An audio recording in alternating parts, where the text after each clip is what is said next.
totoo, bunso ko siyang anak. Tatlo silang anak ko. Pero nung simula nung 2014, inanyayahan ko yung kanyang nanay na magpakasal kami sa Islam. May 2009, nung ako'y nanumpa at tumestify na isa lang ang Diyos na dapat sambahin, si Prophet Muhammad, ang alipin at sugo ng Allah. Hindi ako tinanggap ng kanyang nanay. So, hindi ako nakapasok ng bahay. Doon muna ako sa bahay ng nanay ko. Hanggang sa pinilit kong makapasok sa bahay namin. Yan, sa may Sikatuna. Sikatuna Bliss, Building 5. Hanggang sa, alhamdulillah, makapasok ko ng bahay namin. Hanggang sa naturuan ko yung mga anak ko kung paano magdasal.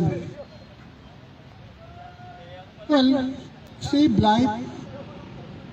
Ang kinilala ngayon na Andrea Brillantes, nagdadasal din siya. Sumasabay siya sa akin na magpatira pa. Ganun din ang kanyang ate na si Kyla, ang kanyang kuya na si Kismet. Tatlo silang anak ko. Ang bunso ko si Blight, si Ramona Blight, na pinalitan ng pangalan ni Mr. M at ginawa siyang Andrea Brillantes. Dahil nasabi sa akin ni Mr. M, pasensya na daddy kasi yung apelido mo mahirap bigkasin eh. Apelido ko kasi Gorostiza. Pangalan ni Blight, nung siya nagsisimula pa lang ni Andrea, ay Blight Gorostiza. So, ang binigay namin pangalan, ang binigay ni Mr. M na pangalan sa kanya, ay Brillantes. Galing dun sa kanyang lola. At taga Ilocos. Ilocos Sur o Ilocos Sur. Dati rin akong born again. Binyagang Katoliko. Tapos nag-born again noong 2001. Lahat naman tayo dumadanas sa mga hiwalayan na stage, ano? Dumating kami sa matinding pagsubok. Nagkahiwalay kami ng May 2001. Mahilig ako pumunta sa mga bundok, sa mga mountain province, ganyan, Agyo. Hanggang sa may nakapagsabi sa akin na subukan mo pumunta ng Sagada.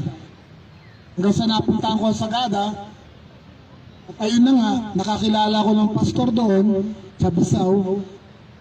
Hanggang sa nakabasa na ako ng New Testament, nabuklat ko yung Book of John. Para bang sinisisi ko ang simbahang Katoliko kasi bakit hindi pinabasa sa amin ang Biblia? Bakit pagpunta mo sa simbahang Katoliko, sila lang ang mahawak ng Biblia? Hindi mo lang sabihin na, pag-uwi ninyo, pagpatuloy niyo pagbabasa ng Biblia nang kayo may malaman pa. Malaman ko lang ang New Testament dahil sa nakilala kong pastor, si Pastor Joe Eming ng Bisaw. Ako pinatuloy niya sa kanyang bahay. Nagkaroon kami ng question and answer. Hanggang sa doon na ako nakatulog sa kanila. At doon ko nabasa sa Book of John kung sino si Jesus. Naniwala ako na si Jesus ay Panginoon. Ayan nga yung sinasabing katagang na John 3 verse 16. Pero ang pinaka-life verse ko dyan sa Biblia na yan, na talagang tumatak sa akin hanggang ngayon, kahit na Muslim ako, balabala ko pa. Ang Proverbs 3 verse 5-6. Trust in the Lord with all your heart, and lean not with your own understanding. In all your ways acknowledge Him, and He shall direct your path. Pag ikaw ay walang life verse at ikaw ay born again, hindi mo masasabi na isa kang ganap na born again kung wala kang life verse. Palagi yung pinagtatalunan, hindi naman pinagtatalunan, pinag-usap-usapan yun ng mga kapwa mo born again. Anong life verse mo? Anong life verse mo? Ganyan. Totoo naman ating buhay, dapat huwag natin pairalin yung ating pag-iisip. yung ating puso. Yan ang ating susukatin. Kahit sa Quran, ang iyong puso, ang kalbo salim. Yan naman ang titimbangin eh. Yung puso mo, kung ano nagawa mong kabutihan, di ho ba? Marami dyan ang gagaling, ang tatalino, ang gagaling mag-isip. Pero yung gawain naman, sobra-sobra namang nagpapahirap sa ating bayan. Hindi ho ba? May babalik ko lang yung tanaw, nung ako'y nag-born again, na nabasa ko nga yung book of John, talagang napaiyak ako nung nakilala ko si Jesus. Nung nabasa ko siya. Pero nito, nagbasa ako ng Quran, mas nakita ko yung katotohanan, mas detalyado, mas nasa ayos siya.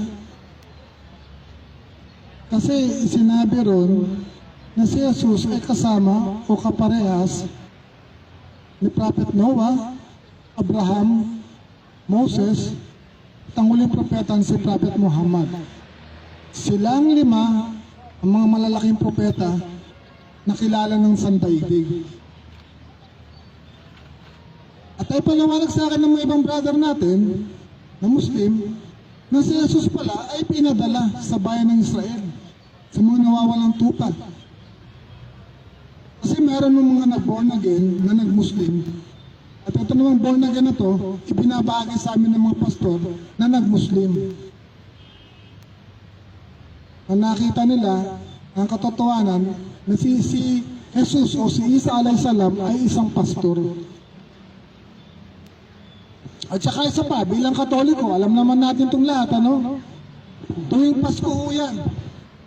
Alam mo natin lahat mga Pilipino na tuwing Pasko, sa eskwelahan, palagi tayo may program yan, eh, no? Babalik tanaw natin kung paano sinilang si Jesus, may dumating na anghel, si Anghel Gabriel, hindi ba? Lumapit kay Birhen Maria, sinabi kay Birhen Maria, Birhen Maria, ikaw ay, ate, pakisagot lang, ano sinabi ng Anghel Gabriel kay Birhen Maria? Diba, Nay? Alam niyo kung sinabi? Ano? Ha?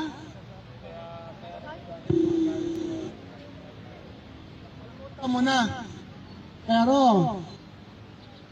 sinabi ni Anghel Gabriel, ikaw ay, ate, di ba tira mo? Ikaw ay magdadalang tao. At siya ay tatawaging Mesias o Messiah. Ibig sabihin ng Messiah, katulad ng mga mensahero, sabihin natin Kristo, Christ, in authority. Ibig sabihin kasi nun, in authority ka para ipahayag ang salita ng Diyos. Si Jesus lamang ang may karapatan na ipahayag ang salita ng Diyos ng mga panahon yun. Kaya siya tinawag na Jesus Christ. Pero hindi siya sinabing Jesus na Panginoon. Wala. Kasi wala naman siya sinabi mismo siya. Diyos sa New Testament. Pero siyempre, binibilang ng mga kapwa natin born again, yung katagang John 3 verse 16. For God so loved the world, and He gave His only begotten Son, that whoever believes in Him shall not perish, but have everlasting life.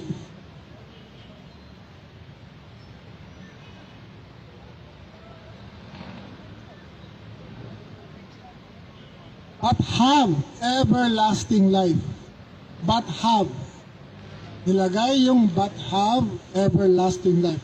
Magkakaroon ng buhay na walang hanggan.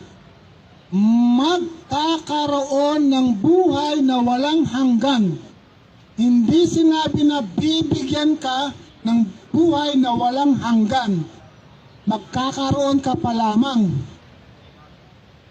Ibig sabihin, pag sinunod mo ang pamamaraan ni Jesus, yung mga panahon yon, may tendency o pwede kang magkaroon ng buhay na walang hanggan kapag sinunod mo siya. Pero hindi sinabi na ibigyan kita ng buhay na walang hanggan.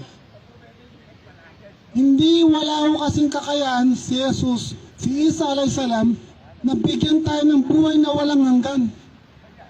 Dahil ang pwede lamang magbigay nito ay ang dakilang lumikha. Si Jesus ay nilikha na sinapupunan ni Birhen Mariam. Hindi ho ba? Siya ay nilikha sa sinapupunan ni Mother Mary. At siya ay sinilang bilang isang sanggol. Nakaparehas natin, kawangis natin, may mata, ilong, lahat. Humihinga, kumakain, naliligo, nagna-number 2, number 1. Hindi ho ba? Kaparehas natin. Pinagkaiba lamang, siya ay binigyan ng kaluluha at bilang isang propeta, ang ruh ng Allah ibinigay sa kanya at ipinalawanag ang mga buhay. Dahil sa siya ay napakadali ng kanyang pananatili rito sa mundo, hindi ba ni-request pa niya sa Ama? Sinabi sa New Testament na kailangan niyang umalis o mawala dahil merong darating na panibagong comforter. Ibig sabihin, may hahalili sa kanya. Comforter. Hindi ko sinabi na may Holy Spirit na sinasabi ng mga ibang simbahan, simbahan Katoliko, na Holy Spirit daw ang gagabay sa atin nung nawala na si Jesus. Ang linaw, hahalili sa atin ay isang comforter. Hindi sinabi ng Espiritu ang hahalili kay Jesus. Hindi po pwede yun. Kasi kailangan may humalili sa'yo. Pero, sister, pakitulungan, Mashallah. Ganun pa man, balik ko tayo sa John 3, verse 16. Begotten Son. Ano yung sabihin? Anak ng Diyos? Yung ba ibig sabihin ng mga kapwa natin born again? Malinaw na sinabi ng Angel Gabriel na kayo magdadalang tao kay Mother Mary, hindi ba? Bakit mo sasabihin ngayon na anak ng Diyos? Hindi sana, sinabi ng Angel Gabriel na, Mother Mary, magpakaingatan mo yung tiyan mo, sinapupunan mo. Dahil anak ng Diyos yan. Pakaingatan mo maglakad, at lahat-lahat pa. Ang linaw po nun, ikaw ay magdadalang tao. Hindi sinabi ng Angel Gabriel na, Mother Mary, ikaw ay magdadalang Diyos. O kaya magkakatawang tao at magiging Diyos. Wala akong sinabing ganun. Napakalinaw ho. Ang sinabi ng Mother Mary kay Mariam, ikaw ay magdadalang tao. Yun lamang po. Maraming pong salamat. La ilaha illallah, la hawla wala quwwata illa billah. Subhanallah. Subhanallah. Ito po ang ating kapatid na si Brother salamat po po.